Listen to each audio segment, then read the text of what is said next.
Bueno, buenos días a todos. Muchas gracias por asistir hoy al evento Autotech Week. El día de hoy vamos a tener, dos empresas. Hoy es el día de vehículos conectados. Una es Sheeva y otra Sheeva.Al Bikes. Ya hago una introducción rápida del día de hoy y arrancamos ya con Evgeny, que nos va a presentar la empresa Sheeva y las soluciones que tiene.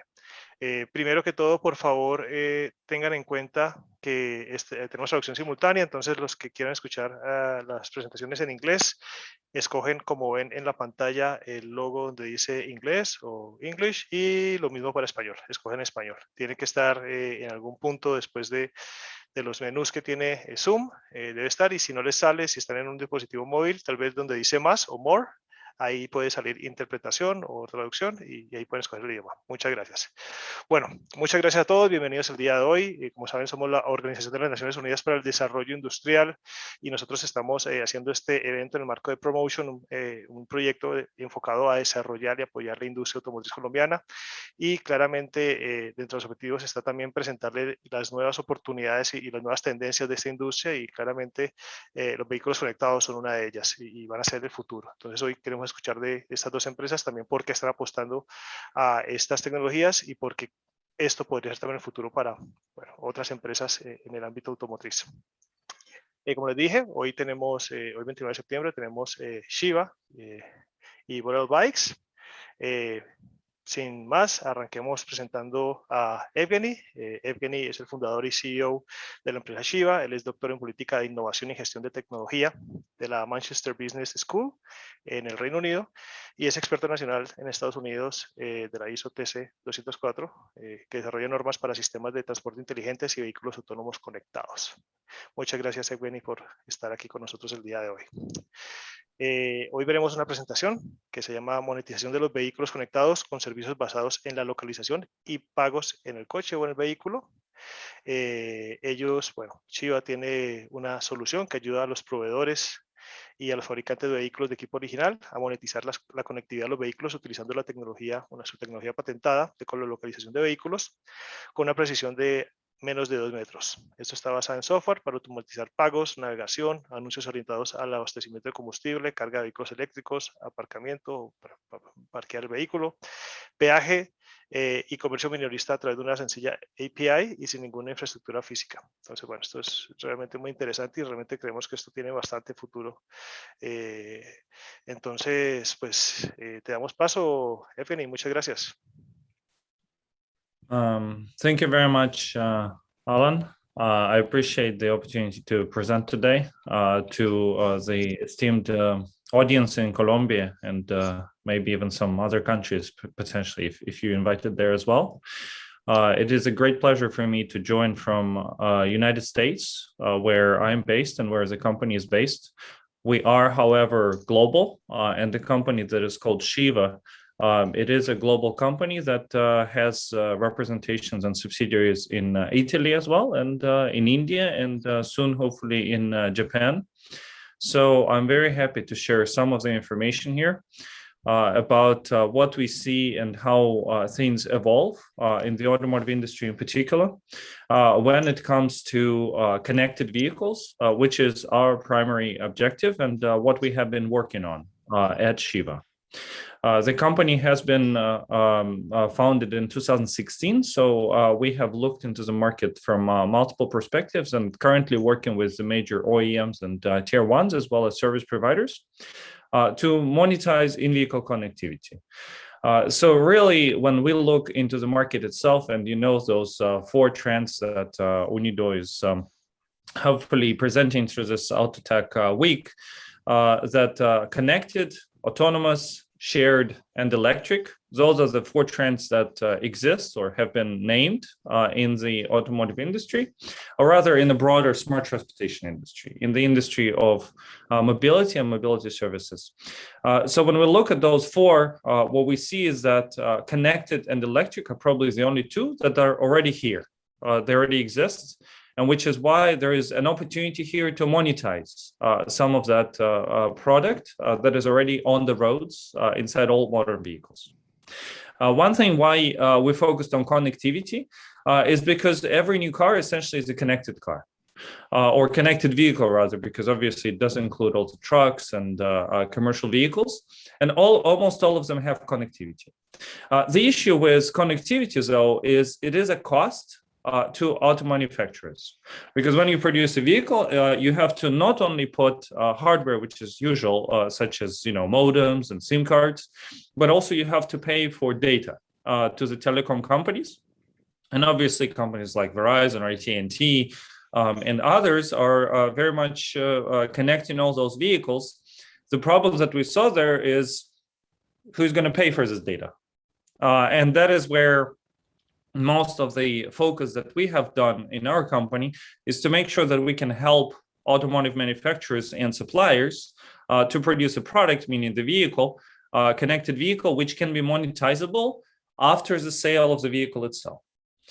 And the best solution we found is to do it with one simple API. So to move almost all the infrastructure, all the processing into the cloud, rather than try to put something on the vehicle, which will increase the cost of the vehicle itself, which is what auto manufacturers, OEMs and tier ones in particular, do not want, obviously.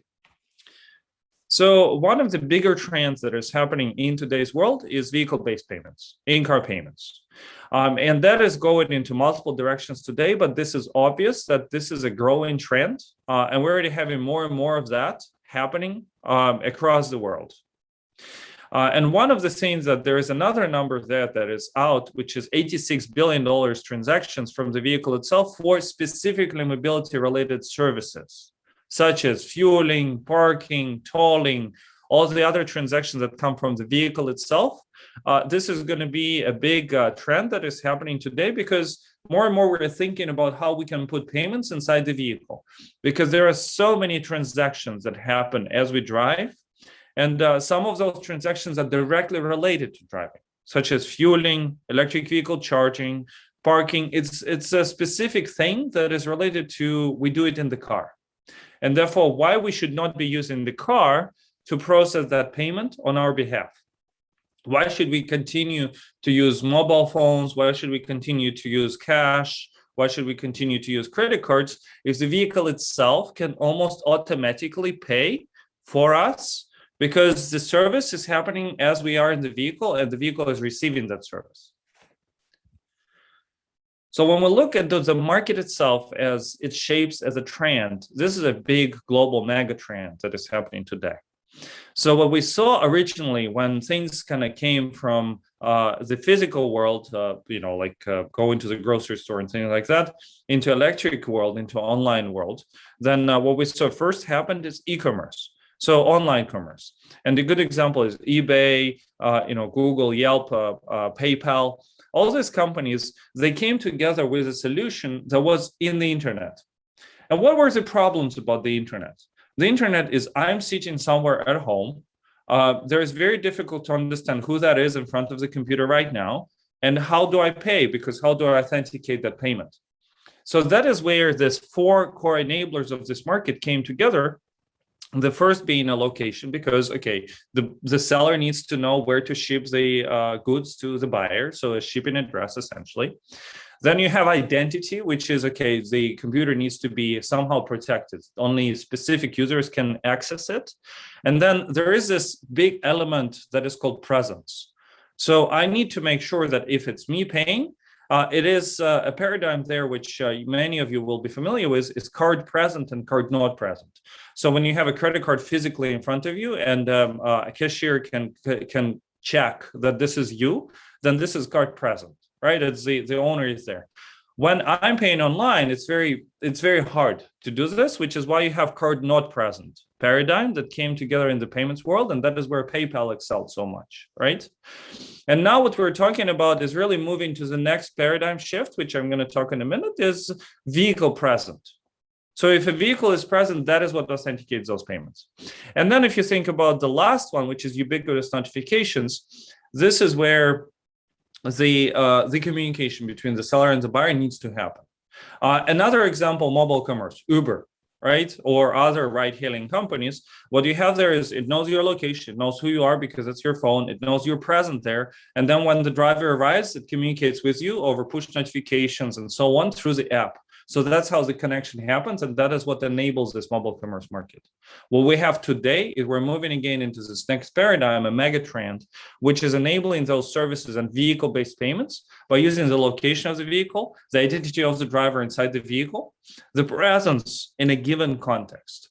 So I want to really clarify here and emphasize that presence in a given specific moment in time, in a given space, in a given point of service is the most critical piece to understand what the driver needs right now and to process that payment and to process those even targeted advertisements, targeted marketing, which is going to be actually what the driver is looking for rather than something that we usually see on Facebook and so on, which is really just annoying because it seems the phone is listening to us and these types of things. So that is what we want to avoid, obviously, when we're talking about vehicle commerce. So when you look into the market itself, this has been coming quite a bit, and there are a few companies in this what we call real-time services layer. And I want to, again, emphasize here, it is all about real-time value to the driver. So when we talk about monetizing vehicle connectivity, what you had as a trend maybe in the last 5 years or so, there was a data layer coming up. So Autonomo, Wejo, Smart Car, this type of companies came to the OEMs and suppliers, and they said, all right, let us build a cloud for you, right? A cloud infrastructure. Let us try to monetize that data because there is so much data coming out of the vehicle, and that's where the edge cloud comes in, edge compute. So all of this data is now in the cloud, but no one uses it. So then the model did not really work because, okay, what is the value of this data if it's already delivered to the cloud? Like, what do I understand from that vehicle data that can be valuable to society and valuable to the market? So where we came in is we said, all right, actually real-time value is more important to deliver it to the driver directly. Okay, and therefore, how can we take the real-time location of the vehicle and deliver most of those values, most of those services directly over one simple API to the driver as they're driving? So the driver arrives at the fuel station. They stop at the gas pump. It is very obvious what they need. They need fuel at that point. If the driver goes and drives and they stop and park and they turn off the engine and they leave the vehicle, it's very obvious what they need there. They need parking. Or if they access the parking garage, for example, they need parking there because that is a location where the driver is at a specific moment in time. And there have been other companies such as CarIQ, Mojo, Blue Dot, Zevo, and others who have been looking into the space. We're probably among just a few who are looking at it to do over API. And that is very important. I will tell you in a minute why it is very important. But the point being is that with this real-time services layer, you can connect the car makers, OEMs, and TCU and HMI providers with the existing service providers through their existing apps, through, Walmart parking apps, Shell gas stations, energy apps, right? All of this is possible as a middleware solution, which connects the dots, which connects those services. Now, location-based services for vehicles is not new. Obviously, many OEMs have been looking. I would suggest that German OEMs, European OEMs are probably a little more advanced into that particular space. Japanese also follow pretty closely, but European have probably looked more into this. And the main issue that they found with with location-based services for vehicles is that people just do not know that these services exist. This is number one issue, right? Like you have to really make drivers aware that these types of services are available. And therefore, how do you make it available? How do you make sure that the driver knows without, explaining to them, without doing all this stupid marketing and so on? Then the other thing that they came across is complex user journeys. So to give you an example, there have been a movement inside the OEMs to, okay, let us put an app store inside the car. Let us just replicate iPhones, let us replicate Google, and just put an app store so that people use apps within the in-vehicle infotainment system. That did not work because people said, I already have a mobile phone. Why the heck do I need to use anything else at this point, right? So people just didn't do it because it's very complex. I need to open some app on my in-vehicle infotainment system on the dash. I need to connect some accounts. This is very hard. And the problem, therefore, has been that OEMs try to replace user routine rather than facilitate it. So what they said, okay, consumers, now you need to learn again that when you arrive at the gas station, you need to open some app, you need to connect the dots, and you have to say what the gas pump, instead of going out there and just fueling or telling the operator, here's the money, please fuel me whatever amount of gas, right? So they try to replace the user routine, and that is something that does not work because consumers don't change very fast. Drivers want something convenient, seamless, but not changing their existing user routines. So which is where we came up with an API-based solution rather than an app-based solution. Instead of having apps inside the car, what we do is you arrive at the gas station, at the fuel pump, and automatically on your dash, on the screen, it pops up as a push notification saying, oh, welcome to Shell, your gas pump number 3, activate with a one tap, nothing more. And that can be done also through the existing mobile apps, because the point being is there is no need to compete with mobile phones. There is more value in providing this location data and API value to the drivers from the vehicle itself. So this is the whole idea, because where OEMs and car makers have been looking into this, oh, we're going to compete with mobile phones. And then they failed with this game because CarPlay and Android Auto became ubiquitous because consumers need that. They want to connect their smartphones. So therefore, there is no need to compete, but there is a value here that the vehicle itself has, which is precise location, sub-2-meter accuracy location, which is inaccessible to smartphones. It's impossible on a smartphone to reliably have this type of accurate location. Whereas on the vehicles, the hardware itself is different. The vehicles is a much bigger device and it has better telematics. And that is where our software algorithm works to use the existing sensor data, existing data from wheels and velocity and the GPS receiver to deliver that reliable location, okay? That delivers us access to new business models and promotes real-time customer engagement because, okay, now you're low on fuel and we know that you need fuel. So I can tell you, go to BP next door, right? Or I know that you're going to the office every day and I know that information. Now you're passing by and then every time you grab a coffee, so I know where you like to grab a coffee. I'm going to provide you coupons. I'm going to get discounts to you, right? So instead of being annoying in terms of giving ads which are just random to people, why don't we do lead generation? Why don't we empower brands with a proactive approach? So that is a difference here. API versus an app is a proactive approach because it allows to push things on the IVI, on the screen itself. So this is kind of a little bit of a difference here between what is happening in the market, and this precise location is the key differentiator, right? If I know that I'm arriving at the gas station and that I'm stopping at a specific gas pump versus going to a car wash or going to a convenience store like 7-Eleven, this is making the difference because now I know exactly what the driver needs. And knowing that context is what delivers this value and can deliver revenue rebates back to the tier ones and OEMs, right? Because the money is being made on the transaction itself. The money is not being made outside. It's really monetizing connectivity with the payments, because payments is when the value is created. So the driver pays to the service provider, to a merchant. The merchant then can share some of that in a transaction revenue, transaction fee, convenience fee, however you want to call it. And that fee can be shared back as a revenue rebate to the OEM or tier one supplier. So that is how this can be monetized with the services, connected services. This is just an example, and we're very active in India, so you'll see a lot of kind of India names here. But the point being is really getting this high accuracy geolocation algorithm that we have developed and patented onto the vehicle as a software only. There is no extra hardware. Essentially, any connected vehicle can be enabled, even retrofitted with over-the-air updates. Then connecting it to the existing payment digital wallet. Essentially, this is something we're exploring right now with National Payments Corporation of India, for example. Then what you do next is you put it on the connected vehicle as a software piece. There is no hardware involved at all. And that gets access for the connected vehicle to all the services that I mentioned. So it's fueling, curbside pickup, electric vehicle charging, parking, tolls. There are multiple services that are all enabled by location and by the location connected to payment.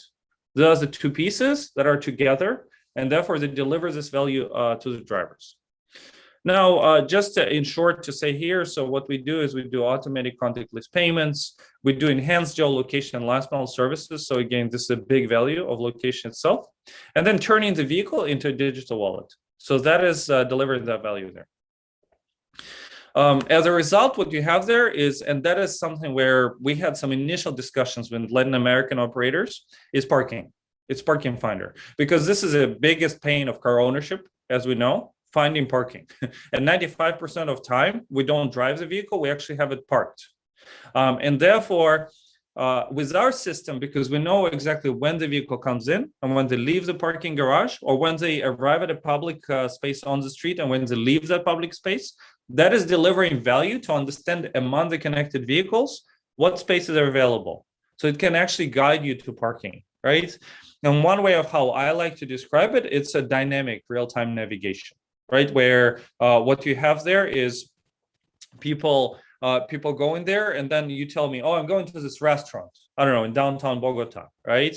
And then you just tell me the address, the destination, and I will scan for parking myself as a system, as an automatic cloud-based system, and we will guide you there to the parking spot without you thinking about it. Because how I usually go to anywhere I need downtown, I arrive there and then, oh, I need to find parking. So instead of doing that, the connected vehicle can take care for that, right? Of that. It's really kind of providing that value as to, oh, a connected vehicle can just guide you to the parking space. You don't even need to think about it.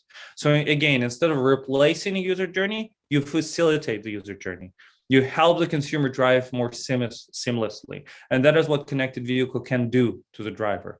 Then fuel finder also as well, obviously, understand where you're low on fuel. That is exactly when you need to fuel. And then looking for cheapest gas station closest to you. Okay, just guide you there. This is again based on location. You're within a geofence, right? What we do, for example, is you're 1 kilometer away from a nearest gas station. And we know that you're low on fuel by the fuel level. And then we say, oh, you seem to be running low on fuel. Why don't you go to this Shell gas station? Why don't you grab a coffee with it, right? So you can actually support drivers in their driving journey, which is the key here, instead of, again, pushing something that is annoying and unnecessary. And obviously, we do the same with electric vehicle charging, which is even a bigger problem, as we know, because infrastructure is so low out there. Automatic toll payments. So obviously, free flow systems are currently being deployed, and I think Brazil is doing their own toll systems without RFID as well. India is very big on GNSS-based tolling. Malaysia, Indonesia, Europe is very big on this. So this is coming. GPS-based tolling is everywhere, and it will start with trucks, but most likely will end up with all the passenger vehicles as well. And that's a multi-billion-dollar opportunity. So we definitely encourage everyone on the call to look into the tolling space very closely, as we do. And then drive-through assistant, curbside retail assistant. So all the kind of really retail related things where essentially you don't need to think about payment. You just arrive there and you get delivered your coffee directly to you. This is what is one example where location itself that you arrived there and the payment method connected to your vehicle is providing you that context to trigger the transaction. You don't need to pick out the credit card. You don't need to pick out the cash. It's just all deducted from your digital wallet. Just forget about payments. This is the whole idea here. This is just one example. So the vehicle, say, with our high accuracy geolocation software, arrives at the gas station, at the gas pump, and then the vehicle stops there. We activate the gas pump. So all you need to do is just go out, take the petrol and leave, right? And when you leave, you just get a receipt, right? And there is obviously a demo which we've done with an aftermarket device. Super easy to use and integrate, right? So the whole idea here is to make it low cost, with a lot of opportunities there to make money, to monetize in-vehicle connectivity for OEMs and suppliers. Because the whole idea is just an API, right? It's really moving everything into the cloud as much as possible and using the vehicle to just produce that accurate location, which will be low cost, so not ADAS systems. Not high definition location systems that would require a lot of new hardware, sensors, like camera enhanced, like real-time kinematics, this types of things, which is probably 1 to 5% of vehicles. No, utilizing existing sensor data that already is on almost every vehicle, and then really enabling those services in the cloud. So moving it into the cloud which makes it so much cheaper, because it's all about software as a service, right? It's all about reducing the burden of infrastructure changes. And one thing, as Ellen kindly introduced us today, the company itself, one advantage here is it does not require any physical infrastructure on the ground. Because think about an alternative technology of, say, RFID or near NFC, right? Near field communication. So it does require certain infrastructure, say at the gas pump, at the fuel pump. It does require certain infrastructure on the toll road, because there needs to be a communication from RFID tag to RFID antenna, RFID reader. So with location, you move totally into the digital space, because location itself in the cloud is what determines what needs to happen in that particular context. Because you stop at the gas pump, and the gas pump does not need to directly communicate to the vehicle. It can communicate through the cloud. So the vehicle goes to the cloud, it says, oh, I'm here. Then you can match it to the geofence data, which is what we have. I know that you're in this polygon that is associated with gas pump number 3. And then using that polygon, using that location data and information about where you are, then it activates the call to the digital API on the service provider station, on the merchant station, right? And then the gas pump digitally activates. It puts into pre-authorized mode. So it's fully digital.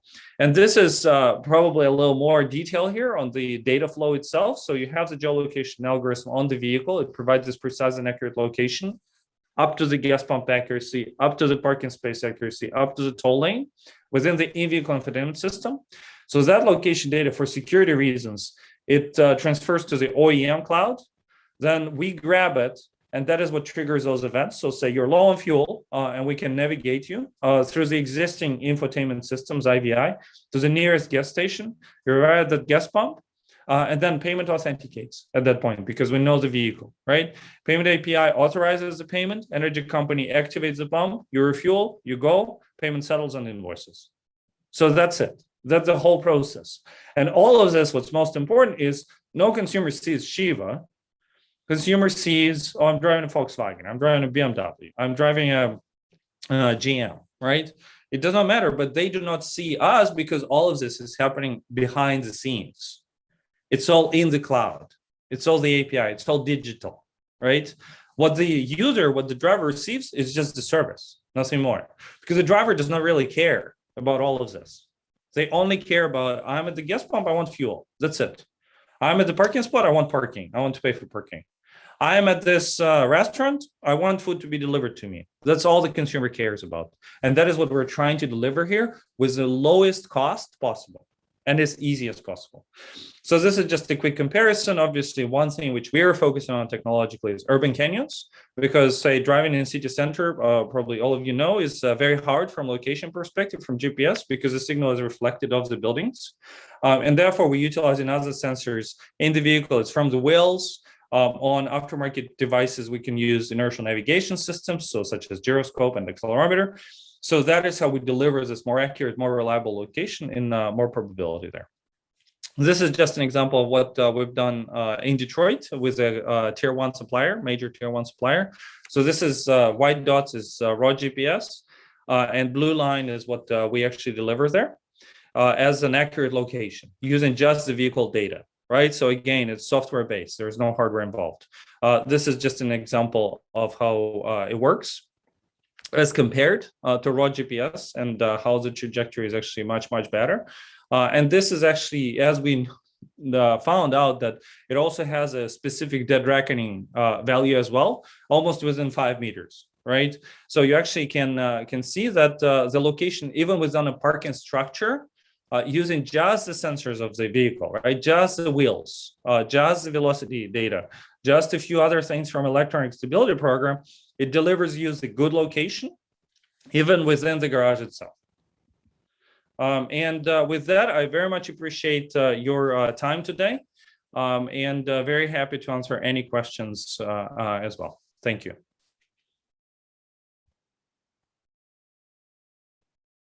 Okay, thank you so much. Just a second, I'm in The wrong channel, ok, no, ok, español. Muchas gracias, Evgeny. Muy interesante la solución. De hecho, yo sería uno de tus primeros clientes aquí en Colombia, porque realmente soluciona bastantes problemas que realmente pueden solucionarse con la conectividad. Bueno, entonces en este momento tenemos la sesión de preguntas. Si el Jaime Monguí va a hacer una pregunta. Perfecto, Buenos Jaime. días, Gracias. buenos días, muchas gracias, buenos días para todos, buenos días Evgeny, bienvenido a este panel y muy bienvenido a Colombia también cuando lo desees.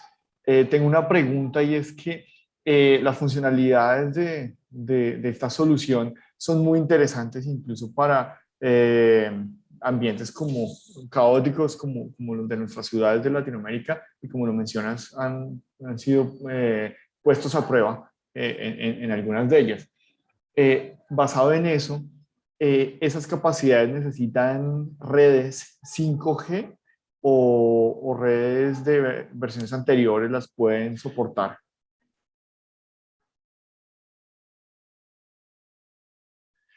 Thank you very much for this question, Jaime.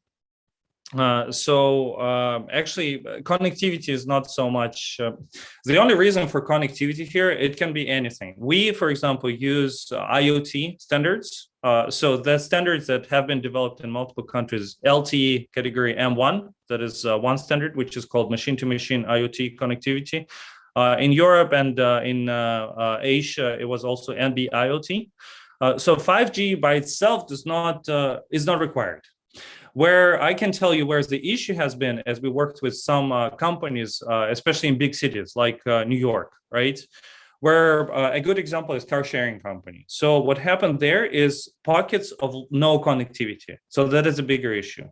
So for example, someone rents a car and then they go and they drive somewhere and they park it somewhere in an area which is, say, a block. There is no connectivity at all. So they park and they walk away, but the problem is no one can rent this vehicle again. So then the whole concept does not work, right? Because someone needs to go there and needs to move that vehicle into the right connectivity area. So where 5G helps is probably the network density in terms of kind of really getting the full coverage without those pockets where you do not have any connectivity at all. So that is where I would suggest that 5G is interesting. However, it's not a prerequisite for this type of a solution. It's more reliability of connectivity itself. Sometimes we even use fallback to do 2G in Asia, just to make sure that the full coverage works. I would suggest that having multiple tiers, multiple standards is advisable because you never know what works in that given area, and to make sure that the vehicle is always connected. So that is what is most important there, I believe. Gracias. Muchas gracias, Jaime. Muchas gracias, Evgeny. Bueno, entonces el público nos gustaría saber si tienen alguna pregunta. Revisemos las Q&A en el chat. Bueno, estamos viendo. No, por ahora no tenemos preguntas. Si alguien quiere levantar la mano también, por favor puede levantarla y damos acceso al micrófono para que haga alguna pregunta acerca de esto o algún tema de conectividad que quiera también que podríamos aclarar.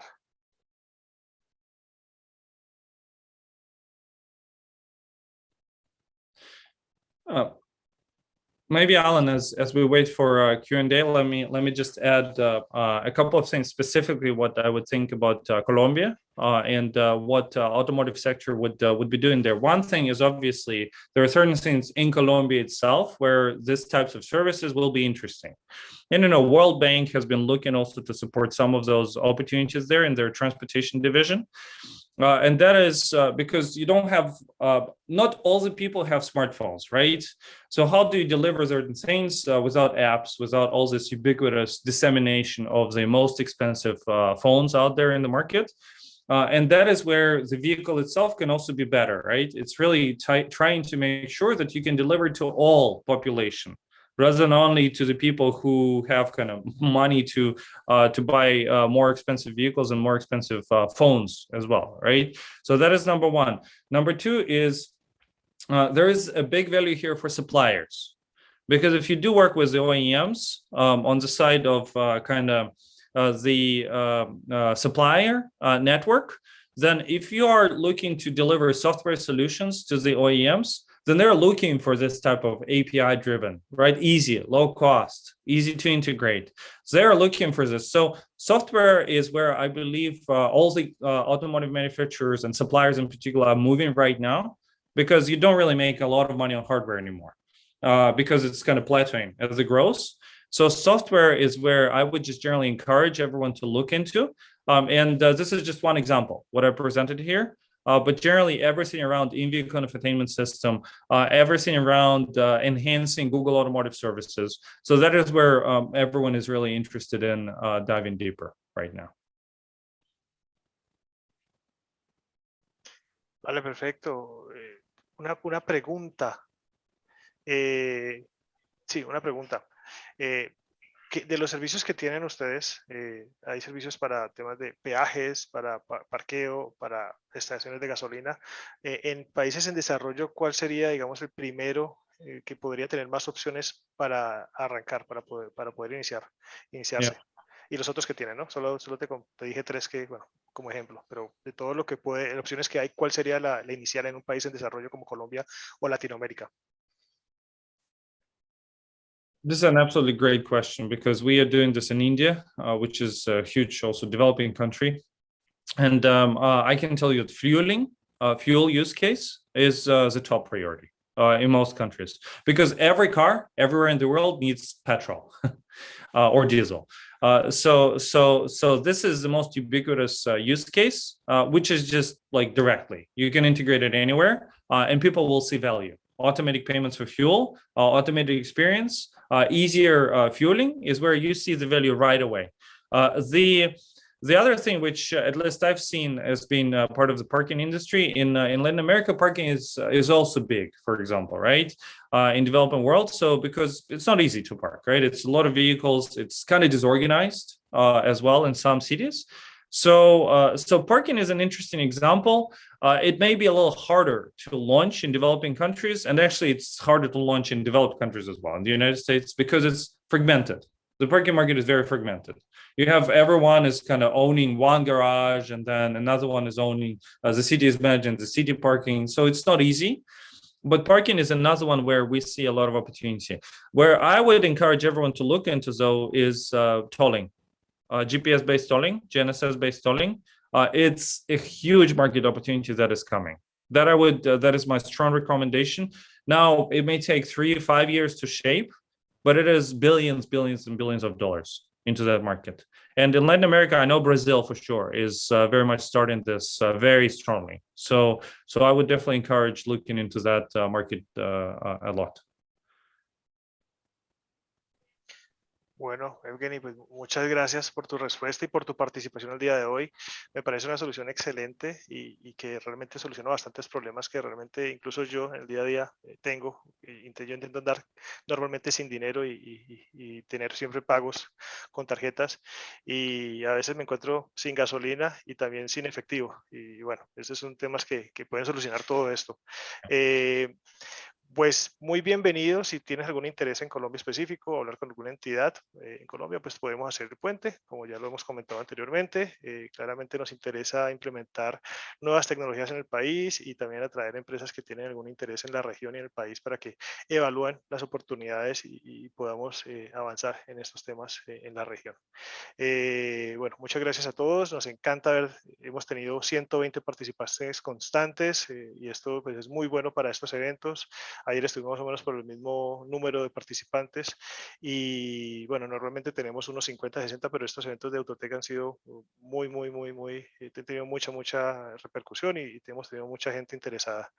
Déjame ver, aquí tengo una pregunta. Perfecto, una pregunta. ¿Cómo se puede iniciar la monetización de estas tecnologías más allá de generar pagos directos desde una plataforma específica? Eso es una pregunta de un participante. Yeah, I'm not sure exactly what you mean by specific platform, but our belief is we work with, it's enablement of multiple payment platforms. So we use multiple payment APIs. For example, I had a meeting with Visa the other day, right? Or we talked to National Payments Corporation of India. So there are multiple payment architectures out there. I would suggest that this is not necessarily connected to the specific platform. When you talk about monetizing payments and vehicle-based payments, it's really just taking a piece of that through the enablement, right? So I would really look into this as not a transaction revenue, such as 3% on credit card, for example, right? It is not part of that transaction. It is part of enablement, and therefore it's a little bit separate. So how we do it in the business model, we actually charge a fixed fee per the transaction, which is triggered through this platform, right? Therefore, it does not have to be a specific payment platform there. It's more just the vehicle itself as that platform, and which is enabling all of this. So that is how I would, as far as I understand the question. I hope I answered it correctly. Alan, I also see there are two more in Q&A. If you want me to spend just a couple of minutes, we have left here.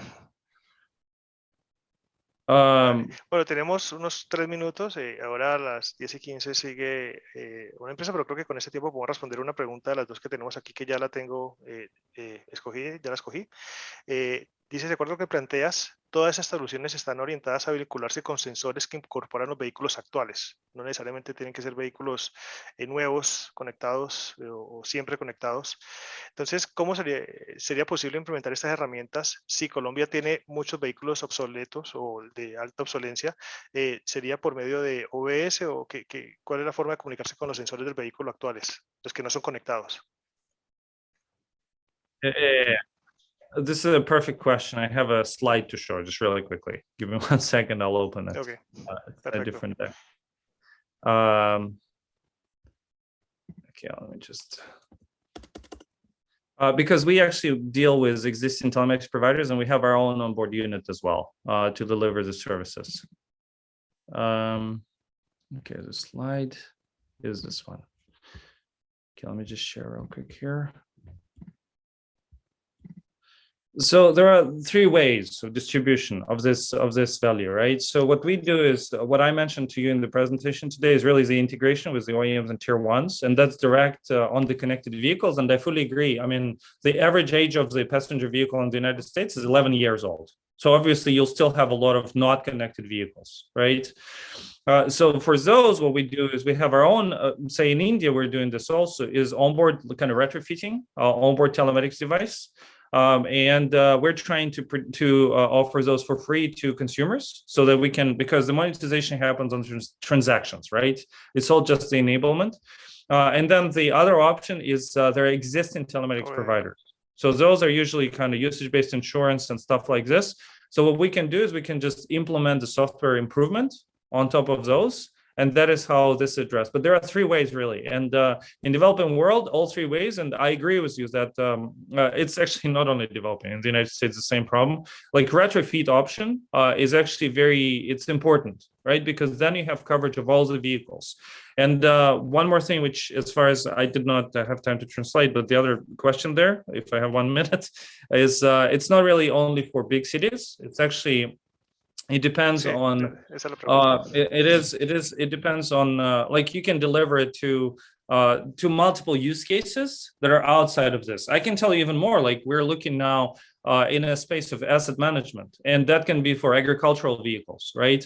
Or something about construction vehicles, road construction. It's always hard to manage those for government, for municipalities. Where's my vehicle? Where's my asset, right? To make that road repair. So there are multiple applications here beyond what I presented, and which is why the Sheeva, the name itself, is a multi-arm Indian deity. It's multiple applications here because location, I would repeat, location is the most critical part of this solution, and precise location in a given context is what matters here, which you can use way beyond the big cities. Obviously, big cities is probably the easiest to deploy and to find value, but you can use it way beyond the big cities. Excelente. Pues muy claro todo, Evgeny. Bienvenido a Colombia cuando necesites y estamos desde la NUDI muy contentos de poder también conectarte con lo que requieras en Colombia y en la región. Muchas gracias por la presentación. Como les comenté el día de hoy, tenemos una agenda de 2 presentaciones, entonces seguiríamos con la siguiente. Ya quedamos en contacto y seguimos hablando. Muchas gracias y yo creo que todos están muy agradecidos con tu presentación. Thank you very much, Alan. Thank you very much for the audience. Have a great rest of the automotive week this week. Thank you. Bye-bye. Muchas gracias. Lo mismo para ti. Chao. Puedes quedarte escuchándonos si quieres.